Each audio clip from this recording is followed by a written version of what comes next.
एक बार की बात है, 3 मेंढक थे। उनकी दोस्ती बहुत ही गहरी थी और उनकी दोस्ती के कारण ही सब लोग उन्हें पहचानते थे। तीनों को घूमना, बहुत ही मस्ती करना अच्छा लगता था। वे उधर उधर खेलते, कूदते, नाचते, गाते अपना पूरा दिन व्यतीत करते थे। एक दिन अचानक खेलते खेलते तीनों मेंढक में से 2 मेंढक गलती से कुएं में गिर पड़े। वे बाहर निकलने की बहुत कोशिश करते, बहुत कूदते, मगर निकल नहीं पाए क्योंकि कुआं बहुत ही गहरा था। दोनों मेंढक इसी तरीके से कूदते रहे और बहुत ही शोर मचाते रहे। क्योंकि शोर बहुत ही हो रहा था तो बाकी के अन्य मेंढक भी वहां आके इकट्ठा हो गए, यह देखने के लिए कि हो क्या रहा है। जब वे कुएं के किनारे झुके तो देखा कि अंदर 2 मेंढक कूद रहे हैं और बाहर निकलने की कोशिश कर रहे थे। बाहर के मेंढकों ने कूदते मेंढकों से कहा, हार मान लो, कुआं बहुत ही गहरा है, कोशिश करने का कोई फायदा नहीं है। बेहतर होगा कि आप हार मान लें और ज्यादा से ज्यादा अपनी ताकत बचाए रखें। उनमें से कुछ बाकी मेंढकों ने भी कहा, तुम सफल नहीं होगे, इसीलिए हार मान लो। यह कहकर बाकी के सारे मेंढक अपने अपने रास्ते चले गए। कुएं में मौजूद 2 मेंढकों ने कई बार छलांग लगाने की कोशिश करी, मगर कुछ न होने पर वो निराश होकर एक जगह पर जाकर दोनों बैठ गए। उन्हें लगा बाहर के जो मेंढक कह रहे हैं वह बात बिल्कुल सही है, अब और कोशिश करने का कोई फायदा नहीं है। थोड़ी देर बाद उसमें से एक मेंढक फिर से कूदता रहा। उसे बहुत ताकत सी महसूस हो रही थी। उसे जैसे लग रहा था कि पैरों में एक अजब सी ऊर्जा आ गई हो, मगर उसमें से जो पहला मेंढक था वो अपनी हार मान चुका था और थोड़ी देर बाद उसकी मृत्यु हो गई। मगर जो पहला वाला मेंढक था उसने कोशिश अभी तक जारी रखी थी।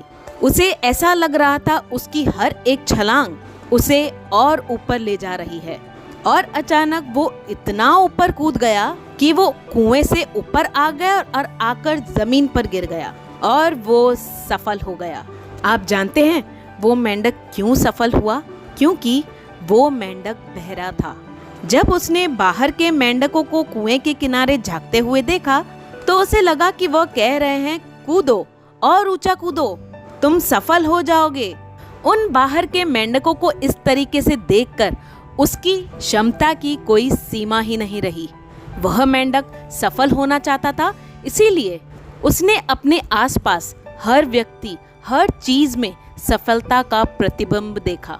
दोस्तों, आप जानते हैं हम अपने विचारों और अपने विश्वासों और अपने आसपास हर चीज को देखने के तरीकों से अपना जीवन बिताते हैं। अगर आपके विचार बहुत ही पॉजिटिव हैं, बहुत ही सपोर्टिव हैं, तो ये आपके जिंदगी को देखने और जीने का तरीका ही चेंज कर देगा। और यही सोच और विचार थे उस मेंढक के। सो दोस्तों, इस कहानी से हमें यह सीख मिलती है, जीव में जीवन और मृत्यु दोनों की शक्ति है।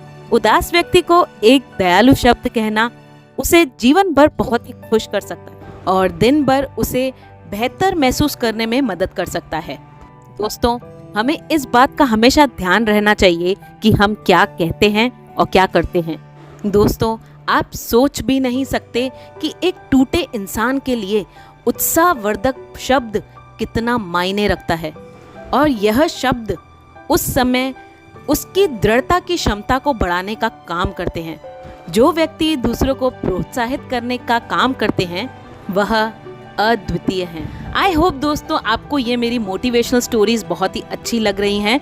अगर आपको ये स्टोरीज थोड़ी भी अच्छी लग रही हो तो लाइक बटन को जरूर से प्रेस कर दीजिएगा ताकि YouTube इस वीडियो को आगे से आगे लोगों तक पहुंचा सके और ये वीडियो उन लोगों तक पहुंच सके जिन्हें बहुत ही हिम्मत की जरूरत है। दोस्तों, अगर आप मेरी इस तरीके की और वीडियोस को सुनना चाहते हैं तो इस चैनल को सब्सक्राइब करना बिल्कुल ना भूलिएगा ताकि इस तरीके की वीडियोस आपको जल्द से जल्द मिल सके। चलिए, मिलती हूँ ऐसे ही एक अनोखे वीडियो के साथ। तब तक आप स्वस्थ रहिए, मस्त रहिए और कामयाब रहिए।